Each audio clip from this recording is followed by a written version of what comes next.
you sometime. Amen. Amen. Byakozwe n'intumwa igice cya mbere umurongo wa 10-11 niyo tugiye gusoma twumva amagambo Yesu Acts chapter 1, babibonye uko yagiye. verse 10 and verse 11.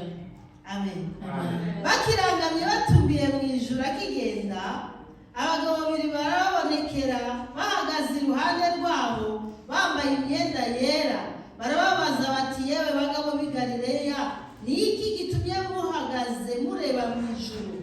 Yesu bakuwemo akazamurwa mu ijuru, azaza atyo nk'uko mubonye ajya mu ijuru. They were looking intently up into the sky as he was going, when suddenly two men dressed in white stood beside them. Men of Galilee, they said, why do you stand here looking into the sky? This same Jesus who has been taken from you into heaven will come back in the same way you have seen him go into heaven. Hallelujah. Hallelujah. Yaragiye, He went up, wari kugozagaruka. but he will return. Hallelujah. Hallelujah. Kugaruka nako yasize akuvuzeho. He also talked about his coming back. Abwira ngo uwo munsi He said that that day, nawe ntabazi. he does know the day. Abamarayika ntawo bazi. The angels do not know about the day. Nta muntu n'umuzi ngo kiretse data wo mu ijuru. There's nobody who knows which day he's coming apart from God. Niyo mpamvu uyu munsi naje kukubaza ngo ese izina ryawe urabizi neza ko ryanditswe mu gitabo cy'ubugingo? That's why I came to ask you today, are you sure that your name is written in the book Kubera of ko life? iminsi yacu hano mu isi irabazi. Because our days here on earth are numbered. Nta nubwo tuzi ari ingahe. We don't even know how many they are. Umenye ngo ni 50. If Wari you knew- uzagera ku wa 49 ukavuga ati nyandika. If you knew that you had 50 days, you come until the 49th and you would say, please write me. Ariko ntayo tuzi. But we don't know our days. Iryo ni ibanga ry'Imana. That's the secret of God. Hallelujah. Hallelujah. Ejo bundi yagira se tuba twavuganye numva ngo yagiye muri koma. Kandi twaraganiriye neza turazi ko arwaye ariko yaravuga twari twaganiriye. The other day I had talked to Agnes, but then suddenly she went into command. Dufite ubuhamya n'ubundi n'ubundi. We do have many testimonies of our people, of people we knew were together and were taken away, mu mwanya nk'uwo, and they just died just in the blink of an eye.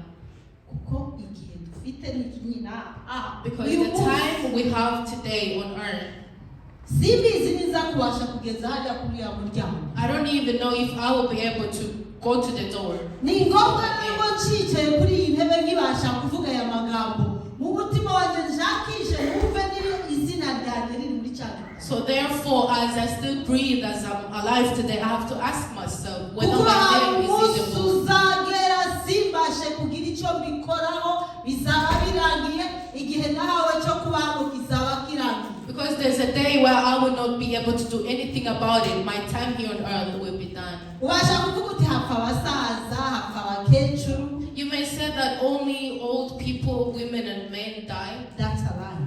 Icyo ni ikinyoma. Icyo ni ikinyoma cya Satani. That's a lie of the devil. Abana barapfa Kids die bafite batarageza n'umunsi. before they even spend a day on earth. Urubyiruko rurapfa, Youth die. abari hagati na hagati barapfa, Those in the Middle Ages die. n'abasaza bakagenda. Even grown men, old men. Ntubeshwe na Satani. So do not be lied by the devil that you still have 20 years, that you're still young. Do not be fooled. Do not say that I will do it only. Icyo ni ikinyoma cya Satani. That's a lie of the devil. Yesu azaza ariko ubasha no kugusanga. Jesus will come back, but it is able to go to him as well. Ni ngombwa rero cyane So it is very necessary niba izina ryawe ryaranditswe mu gitabo. for you to know that your name is written in the book. Hallelujah. Hallelujah. Yesu bamaze kuvuga ayo magambo, After they had taken Yesu yasize avuze ibintu bigaragaza bisa n'ibitukira amarenga y'imisa z'abayenda kuza. Before Jesus went, he said some words that were giving us signs and symbols of the time that he will be returning back. Nagira ngo dusome muri Matayo 24. We will read in Matthew 24. Matayo 24 turahera ku murongo wa 3. Matthew 24 from 3.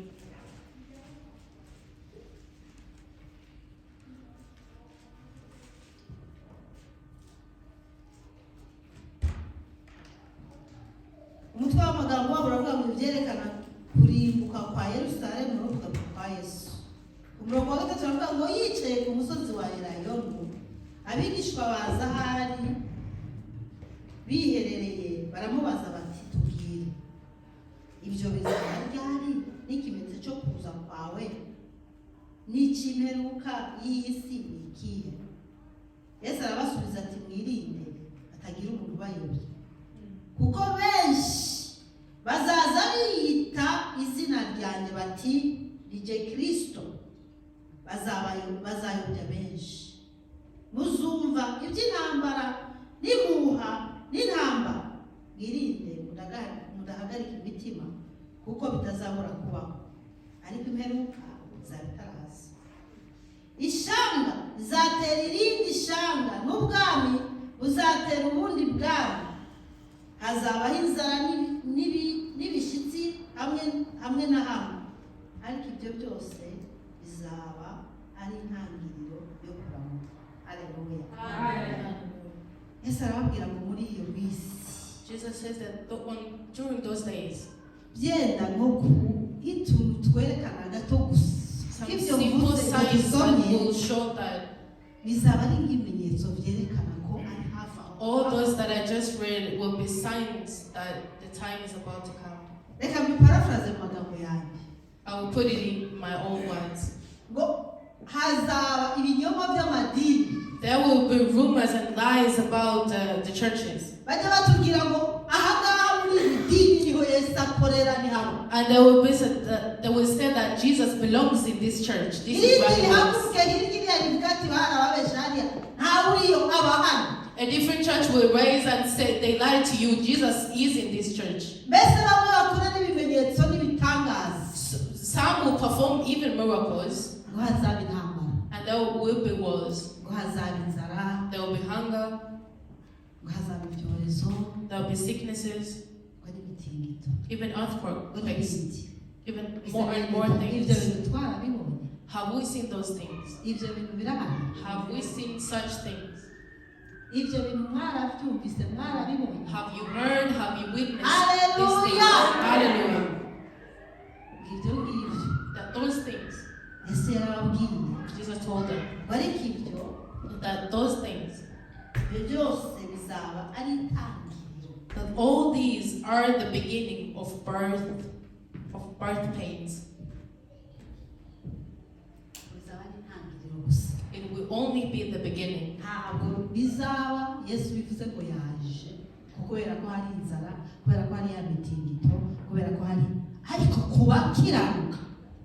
When those things happen, the hunger, the anger, when a righteous person sees that,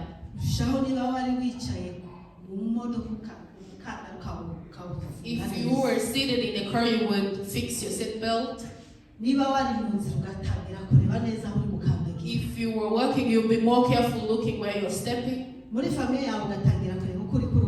And you will be looking how you're progressing in your family. Wherever you are, it's a sign. We might just as well take it as the things that you say are now happening. These last days,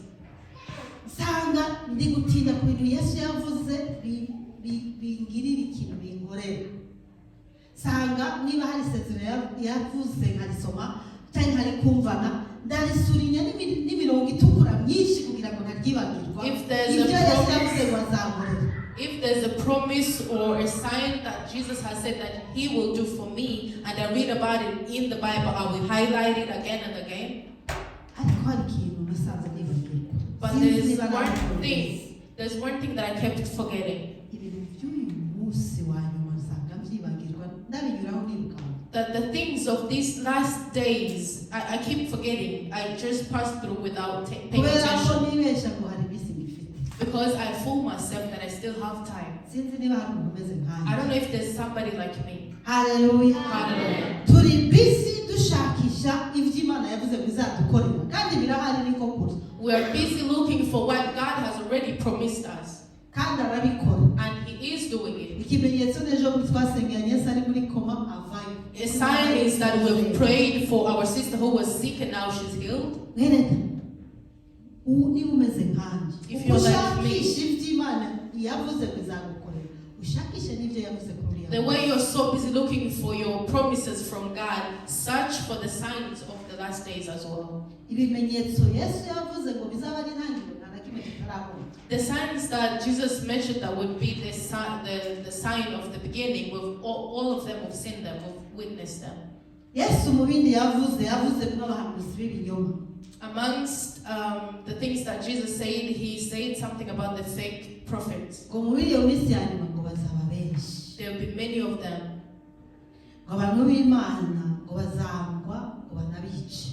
That people of God will be killed. Ngo hazaba ubugome.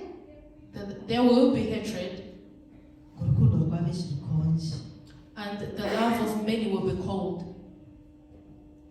Ibyo byose twarabibonye. We've seen all of that. Hari ubugome kuri ino si yitwa isi tutuyeho butigeze bibaho mu mateka. There's wickedness in this world that has never existed before. Abantu bari creative mu bugome ku buryo butigeze bubaho. People are so creative in their wicked ways. Wumva umuntu yakoreye undi ukikaga ukavuga uyu ni umuntu cyangwa ni inyamaswa yadutse hano. You will hear about something that somebody did for someone else and you'll be shocked wondering, is it a human being? Turabagabo bo kubihamya abantu bo muri Grand Lake. But we have witnessed it, especially people from the Great Lakes. Twabonye ubugome burenze n'ubundi bugome. We have seen wickedness.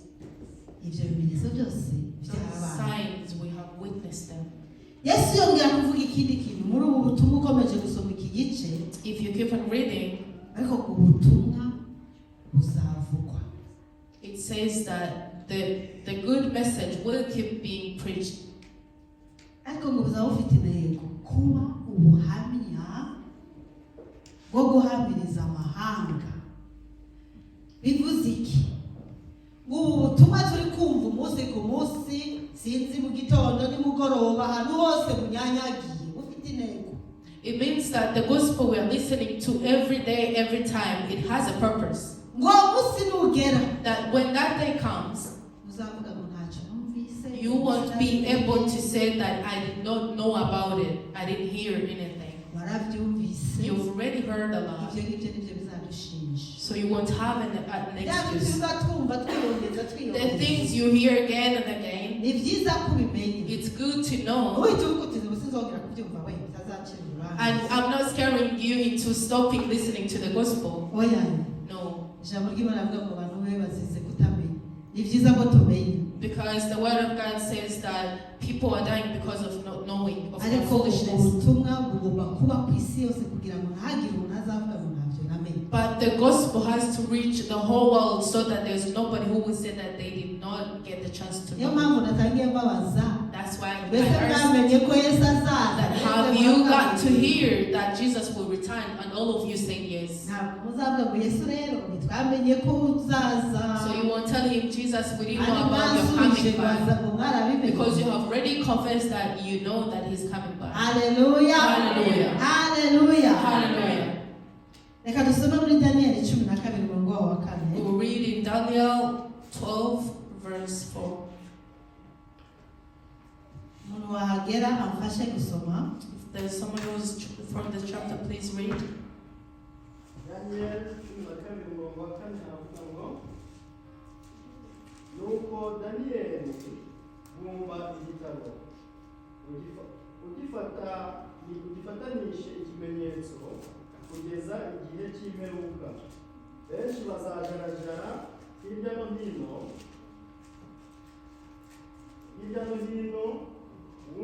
wundi mugabo, nanjye niko nzakumerera. Wa 4, kuko Abisirayeli bazamara iminsi myinshi badafite umwami. 12 umurongo wa 4. Yego. Daniel 12, verse 4. nuko daniyeli igitabo ugifatanyishe ikimenyetso kugeza igihe cy'imperuka. Benshi bazajarajara hirya no hino, kandi ubwenge buzagwira. Soma ugeze ku murongo wa 12.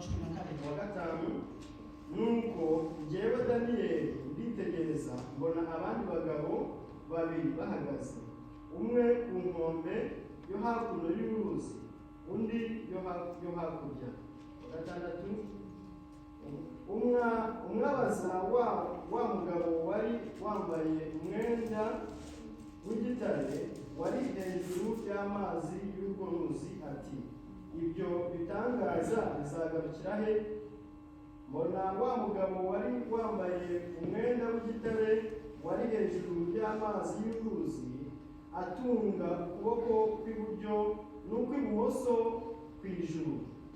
Numva arahira ihoraho iteka ryose ngo bizamara igihe n'ibihe n'igice cy'igihe.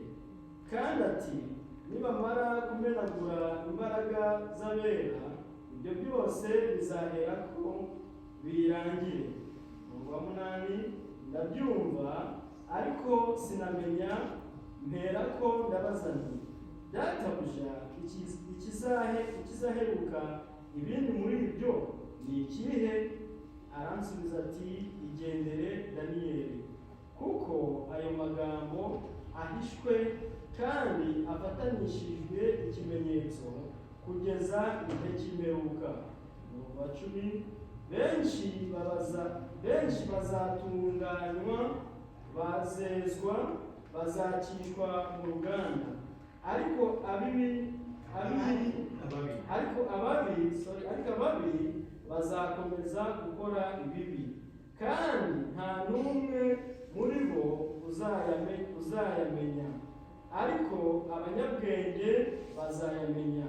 11, uhereye igihe igitambo gihoraho kizakurirwaho, bazashyirwa b'ikizira cy'umurimbuzi, hazaca iminsi 1290. 12 n'abanyuma, hahirwa uzategereza akageza ku minsi 1335. Amen. The English speakers, it's Daniel 12, verse 4 to 12. Amen. Daniel, muri iki gice cya 12 ushatse wagisoma. Please have a read in Daniel chapter 12. Yari karabwirwa ivy'imperuka. Who was being told about the last age.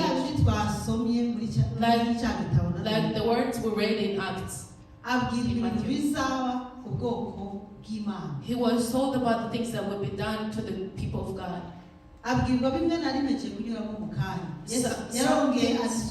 Some things were repeated from him to him from Matthew.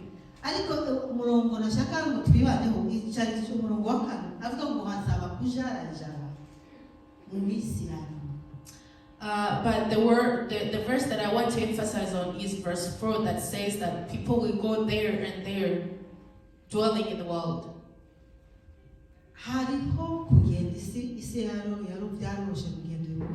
It's now very easy to travel around the world. Wherever you go, you take something from there.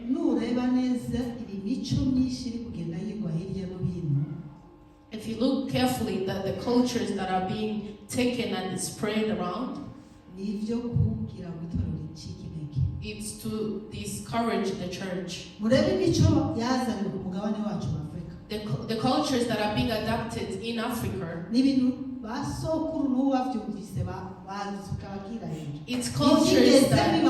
it's cultures that will surprise and shock our grandparents. Because these things did not exist in their time. The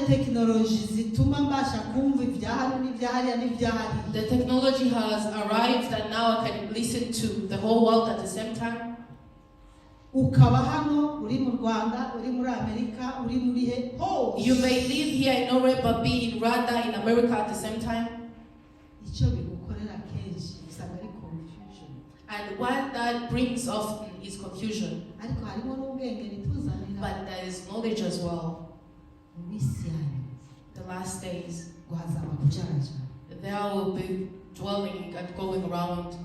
ni byiza n'ibyangombwa cyane yuko ugira ahantu ushinga imizi It is very good to be firm and stand somewhere calling ibyo home, wamenye ukabifata ukabikomeza so that you hold on tightly to what you have got to know. ibyo wamenye ntibivangirwe What you have known already does not get confused by what's added, the ibyo information uri that is kumva added. hirya no hino What you hear ukagira here, ubwenge there, ukabusaba n'Imana And you have kugira ngo wisdom. ukomeze ukuremo ibikugirira umumaro bitakugirira umumaro bijugunye so that you might be wise enough to sort out what is important and of itorero value. ry'Imana riracitse intege kubera confusion iri hirya no hino The church of God is so discouraged because of the information that overflows all the time. Daniel abwirwa ngo hazabaho kujarajara mu isi hirya no hino Daniel was told that people will go everywhere, here and there, ngo bazakurayo ubwenge that they will receive, their knowledge will be increased,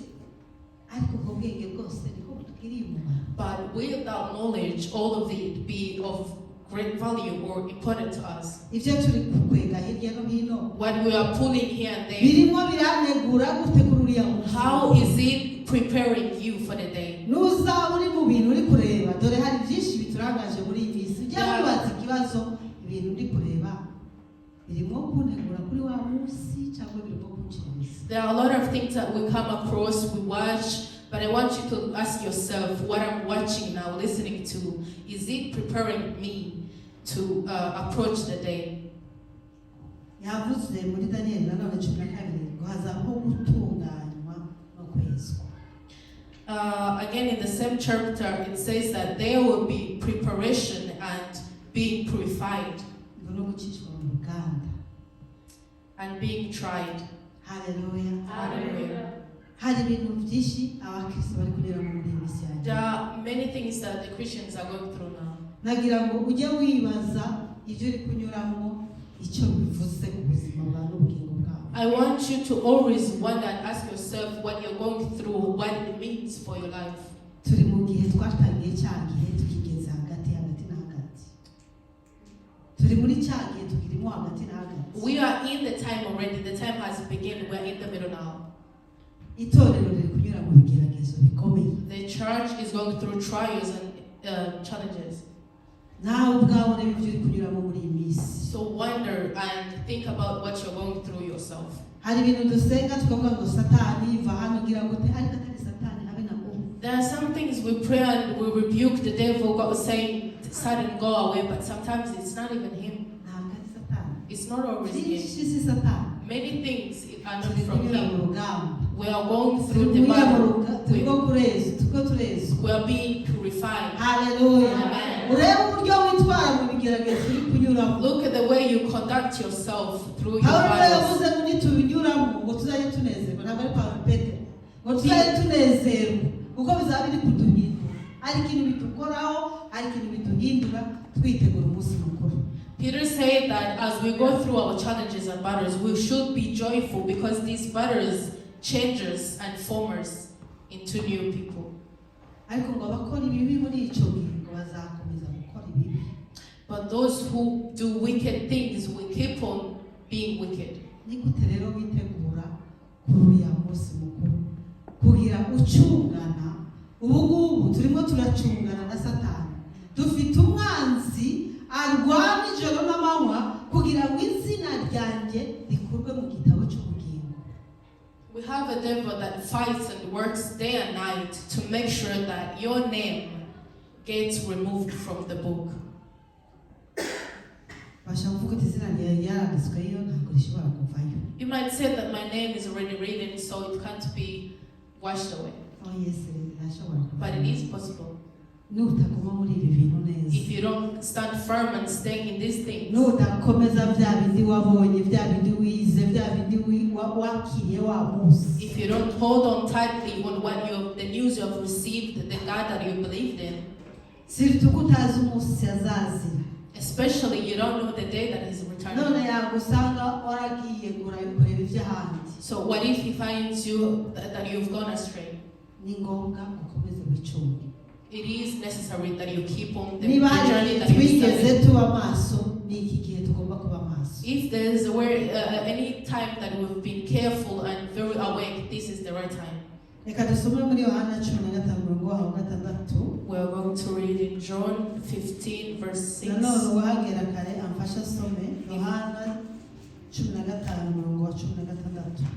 John chapter 15 verse 16. 6. Verse 6. 15 umurongo wa 16 Umurongo wa 6. umurongo wa 6 aravuga ngo umuntu utaguma muri ye ajugunywa hanze nk'ishami ryumye maze bakayateranya bakayajugunya umuriro agashya. Nimuguma muri ye amagambo yanjye akaguma muri mwe musabe icyo mushaka cyose muzagihabwa. Ibyo nibyo by'ububasha data, ibyo nibyo yubahisha data, nuko mwera imbuto nyinshi mukabimba abigishwa banjye. If you do not remain in me, you are like a branch that is thrown away and withers. Such branches are picked up, thrown into the fire, and burned. If you remain in me, and my words remain in you, ask whatever you wish, and it will be done to you. Gutaguma muri we nuvuga ko hari igihe yigeze kuba muri we none hadesida kutagumamo. It means that you've already been in him, and then you decided to go away. Uwo rero ngo ameze nk'ishami ryumye ryari ku giti kuko ahangaha usomye ku murongo wa 5 Yesu aramuhurije muzabibu. If you read on verse 5, Jesus says that I'm the vine, namwe muri amashami, and you are the branches. none agahita avuga rero hasi ngo utagumye muri njye, mbega uwo uta iryo shami nitaguma ku muzabibu. And then he says down there that the one who does not stay in me, which means the branch that goes astray from the tree, Ubaritema they cut it off, hamwe n'ayandi menshi yahisemo kutaguma ku muzabibu, with other many branches that have decided to be dry, bakayaboha and they throw them. bakajugunya mu muriro. They throw them in the fire and they Uko burn. niko izina ry'uwo riva rivanywe mu gitabo cy'ubugingo. And that's exactly how your name gets removed from the Wabaye muri Yesu, waramumenye akubera umwami n'umucunguzi. You have been in Jesus, you have known him, he's your savior, Kubera impamvu imwe cyangwa iyindi but for one reason or the other, ubivamo cyangwa ubikiniramo. you chose to go away from him. Habaho kubivamo burundu, hakaba no kubibyiniramo. It is possible to go away from him forever or be on and off, go and come back. Mu byahishuwe niho Yesu yabwiye Yohana ngo yandike itorero ry'i Laodikiya, arabwira ngo nimushuha nimukonja nzabaruka. In Revelation, Jesus talks about the people who were lukewarms, not cold, not warm, and therefore he will throw them out. Yesu ntakunda ibidashuha ngo bikonje. Jesus does not like lukewarm. Cyangwa ukonje amenya hamukrasi. You either be cold or warm so that he can classify you. Arabize rero ngo nicyo utaguma muri we. So that he said, if you do not stay in him, Ngo nawe agume muri twe. and he stays in you, Wamagambo ye abe muri twe. and his words abide in us, Ntacyo twabasha gushobora. there's nothing that we'll be able to do. Niwe udushoboza. He is the one who Niwe strengthens mbaraga us. zacu. He is our strength. Niwe azadushoboza kugeza kuri wa munsi. He is the one Nta who will enable us mbaraga to zawe persevere. zabasha kwigeza kuri wa There's munsi. no power that is yours or mine that may take us to the journey. Agiye kuva hano aravuga ngo nabasigiye umufasha. When he was ascending to heaven, he said, I left Aduha you a umwuka helper. wera He kugira ngo gave us dushobotse muri uru rugendo. He gave us the Holy Spirit to help us, Kugira ngo agukemure igihe wagiye ku ruhande. so that he may bring you back when you go astray. Rero nagira ngo utangire wumvire umwuka wera kurusha igihe cyose mugenzi So wawe. I ask you to start obeying the Holy Spirit Wibuka kuri mu minsi ya nyuma and remind yourself that you're in the last days. Yesu abasha kuza isaha n'umunota Jesus Jesus may come anytime, any moment. ibyo yasize atubwiye ko bizatwereka kuza kwe byarabaye. Every sign that he told us would show his returning has already been shown. Ubu ni isaha n'umunota.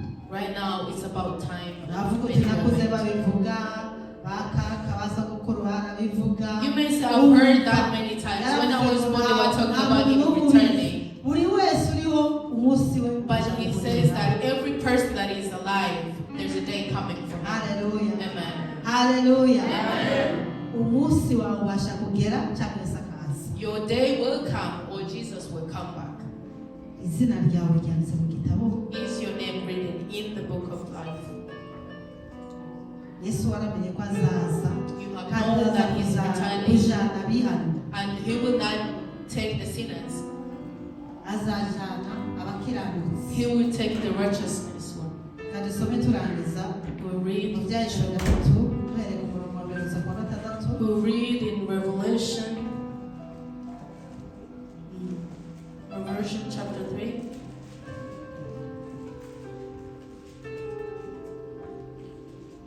Ibyahishwe gatatu umurongo wa mbere kugera ku wa gatandatu tukasome mu izina rya Yesu Kristo. Wandikire marayika w'itorero ry'i Sarudi uti, ufite imyuka irindwi y'Imana n'inyenyeri indwi, aravuga aya magambo ati, nzi imirimo yawe, n'uko ufite izina ry'ukuriho, nyamara ukaba uri intumbi. Jya amaso ukomeze ibisigaye bigiye gupfa, kuko nabonye ko ari nta mirimo mwakoze itunganiye rwose imbere y'Imana yanjye. Wa gatatu, nuko ibuka ibyo wakiriye n'ibyo wumvise, ubyitondere kandi wihane. Ariko rero nutaba amaso, nzaza nk'umujura, nawe ntuzamenya igihe nzagutungurira. Icyakora ufite amazina make y'Abisarudi batanduje imyenda yabo, nibo bazagendana nanjye bambaye imyenda yera, kuko babikwiriye.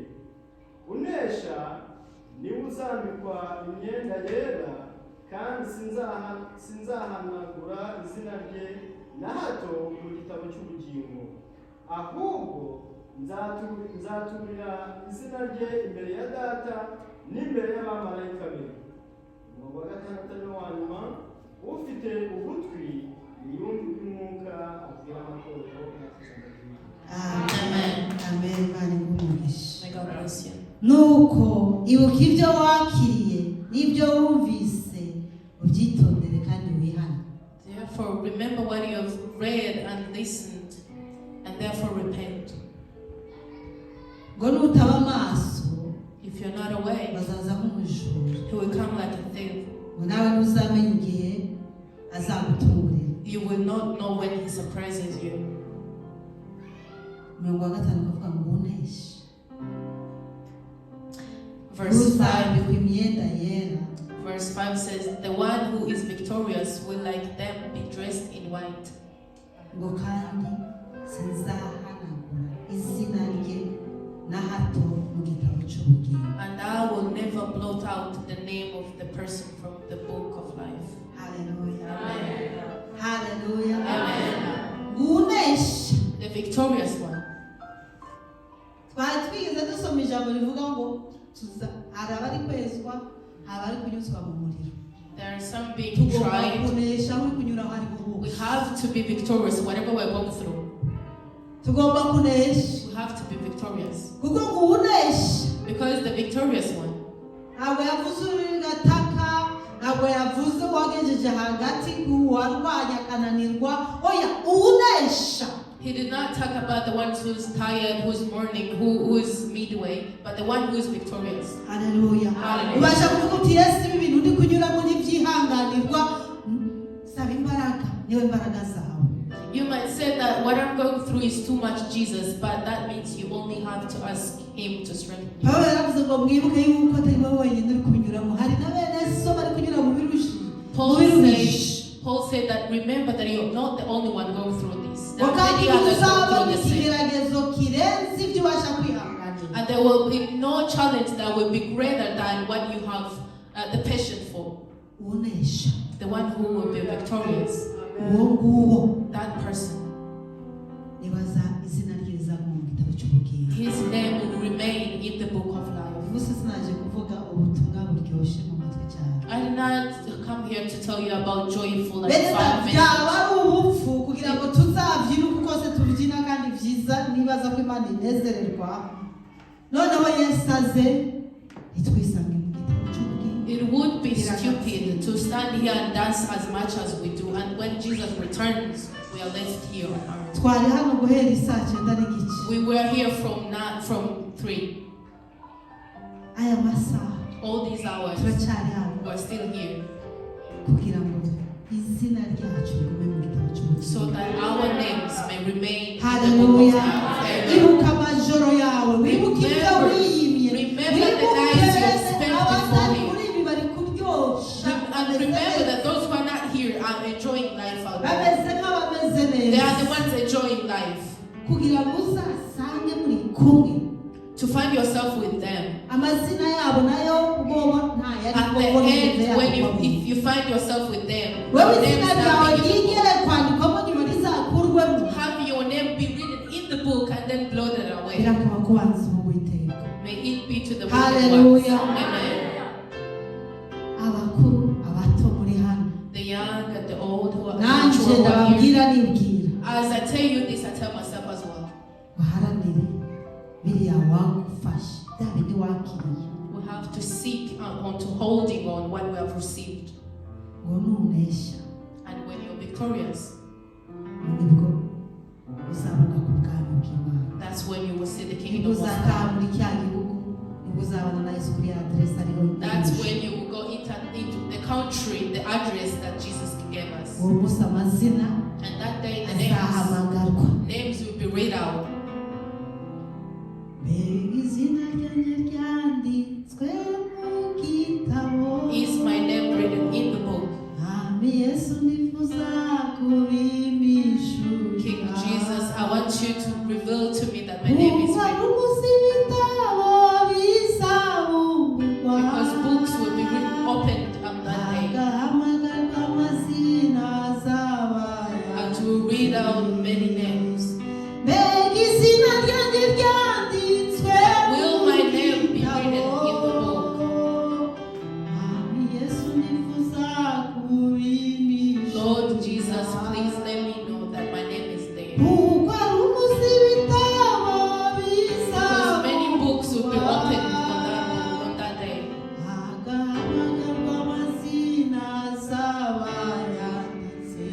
And the names that will be written in the book will be read out.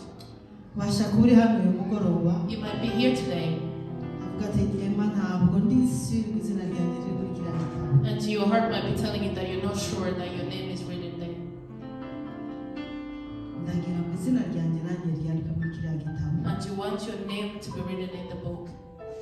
Reka mvuge gato kuba amazina atazaba ari muri cya gitabo. I want to talk shortly Bwaba about. ari ubutumwa bw'igice n'intabivugaho. I will shortly talk about the ones who will not have their names in the book.